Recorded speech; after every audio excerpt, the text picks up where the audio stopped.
Town, what you got for me?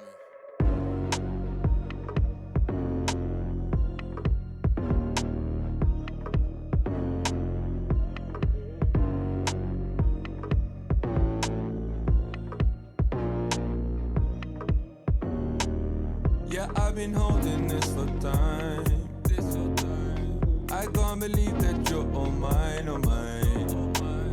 I spent 500 on this room, but trust we won't be leaving soon. Just tell me how I make you stay. And I'm so glad you came. We can go slow, so what you feeling, babe? But we're both gone, so are you feeling me? Yo, please, don't stop, believe. You're all I need, yeah, please. Yo, you're the key, I'm trouble free. The Book of Genesis. In the first video, we saw how chapters 1 through 11 set up the basic storyline of the Bible. God has created all things, and he makes humans in his image to rule the world on his behalf.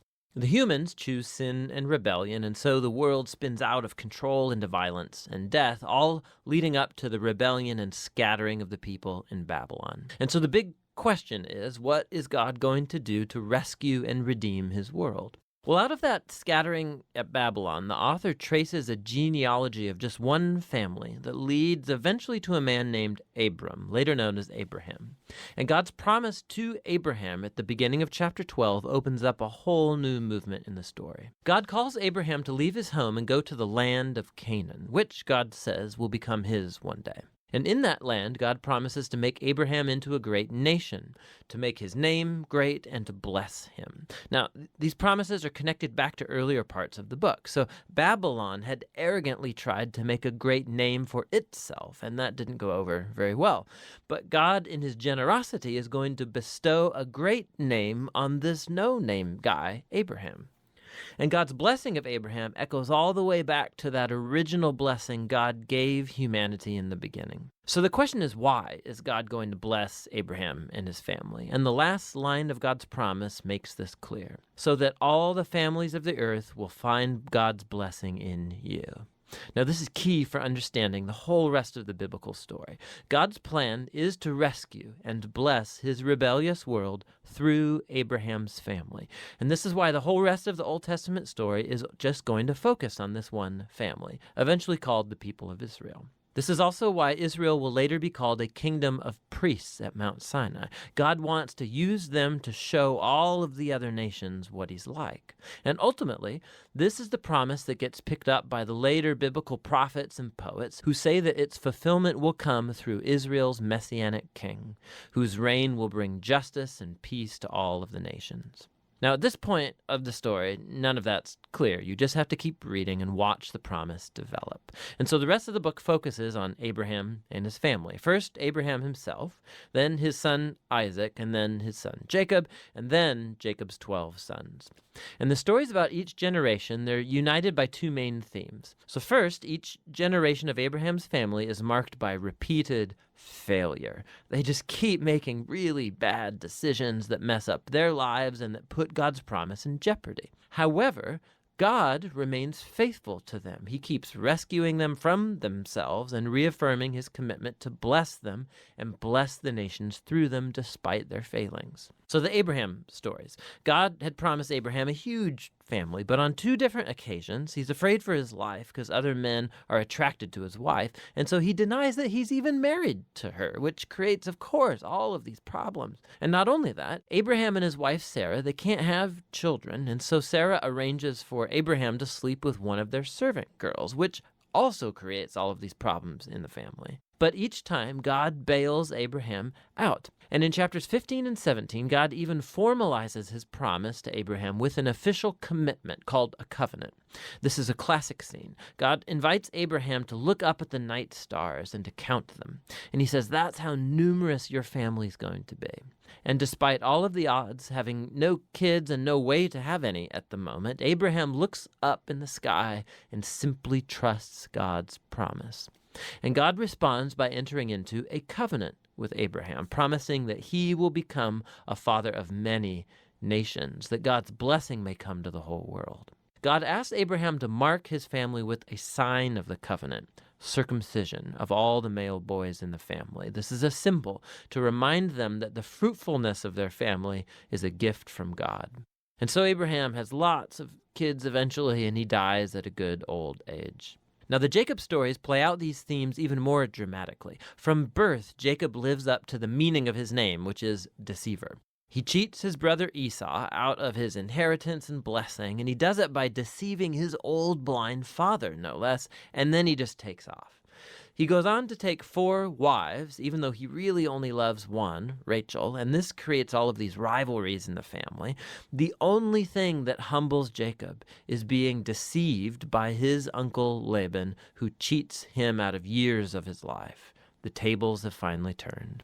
And so it's a humbled Jacob that returns to his homeland. And in a very strange story, Jacob ends up wrestling with God as he demands that God bless him. Some things never really change, do they? However, God honors his determination, and he passes Abraham's blessing on to him. And he renames Jacob as Israel, which means wrestles with God.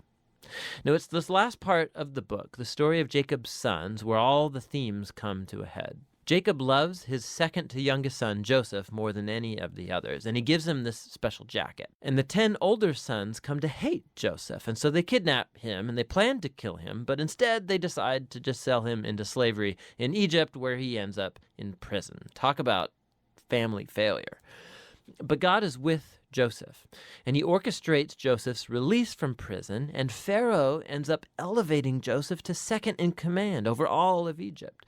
And so Joseph saves the nation of Egypt during a famine, and he also ends up saving his brothers and his family from starving to death. And so once again, we can see the folly and the sin of Abraham's family is met with God's faithfulness, who subverts even the evil of the brothers into an occasion to save life. And this is actually what Joseph says right near the end of the book. He says to his brothers, "You all planned this for evil, but God planned it for good, to save many lives." Now, these words are strategically placed at the end of the book because they summarize not only the story of Joseph and his brothers, but the book as a whole. From Genesis 3 onward, humans keep acting selfishly and doing evil, but this God is not going to leave his world to its own devices. He remains faithful and determined to bless people despite their failures. You can see this especially in how that mysterious promise about the descendant of the woman gets developed throughout the book. So remember, Genesis 3, God promised that this wounded victor would come and crush the snake and defeat evil at its source. And the author then connects this promise directly to the line of Abraham. This is a part of how God's going to bring his blessing to the nations. Now, from Abraham, this promise gets connected to Judah, the 4th son of Jacob. And this is how. In an extremely important poem in chapter 49, in aging Jacob, he's on his deathbed, he wants to bless his 12 sons. And when he comes to Judah, Jacob predicts that Judah will become the tribe of Israel's royal leaders, and that one day a king will come who will command the obedience of all the nations and fulfill God's promise to restore the garden blessing to all of the world. And then after this, Jacob dies. And later, Joseph dies too. And the growing family remains in Egypt. And so the book of Genesis ends with all of these future hopes and promises left hanging and undeveloped. And it forces you to turn the page to see how it's all going to turn out. But for now, that's the book of Genesis.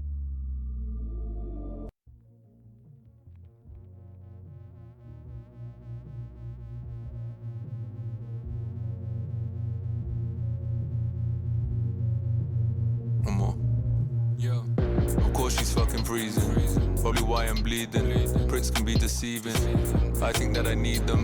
Probably not her fault though. Gave her all the damn codes, alarm bells wouldn't ring, so stay up here till I'm sold. Wait, what can I say? Now I'm afraid, it's late, this is bait. She's a babe, okay. But just before you leave me, please turn on the TV. I'll be your full weekly, boy, and I'll be right outside there, baby, yeah. Until it's light outside, I'll wait, please. I'm not sure how I got here. All I know it's damn clear. I'm the one who holds tears. I'm the one who holds clear. Stay clear, stay clear. No, I can't hear, and this is weird. Can you find those bygones? I can write some more songs. Still the one you ride on. I'm a mess, no dice. L-O-V-E. How can I love you when I don't love me? L-O-V-E. Yeah. How can I love